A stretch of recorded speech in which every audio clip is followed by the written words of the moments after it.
Hi అండి. సింపుల్‌గా beans potato fry ఎలా చేయాలో చూపిస్తాను వచ్చేయండి. ఇది పిల్లల లంచ్ బాక్స్‌లో కానీ, లేదంటే మనం ఎప్పుడైనా సాంబార్ చేసినప్పుడు ఈ ఫ్రై ఒకసారి ఇలా ట్రై చేయండి. టేస్ట్ అనేది చాలా బావుంటుంది. ముందుగా ఒక ప్యాన్ తీసుకొని ఆయిల్ వేసి, ఆయిల్ హీట్ అయిన తర్వాత ఆవాలు, జీలకర్ర వేసి ఒకసారి వేయించుకొని కట్ చేసి పెట్టుకున్న బంగాళదుంప ముక్కలు వేసి ఒక 4, 5 నిమిషాల పాటు కుక్ చేసుకోండి.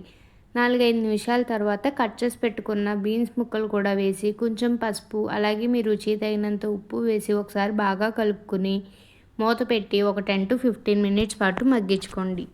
10-15 మినిట్స్ తర్వాత మూత అనేది ఓపెన్ చేసి చూస్తే మన బంగాళదుంప అనేది పూర్తిగా కుక్ అయిపోయి ఉంటుంది.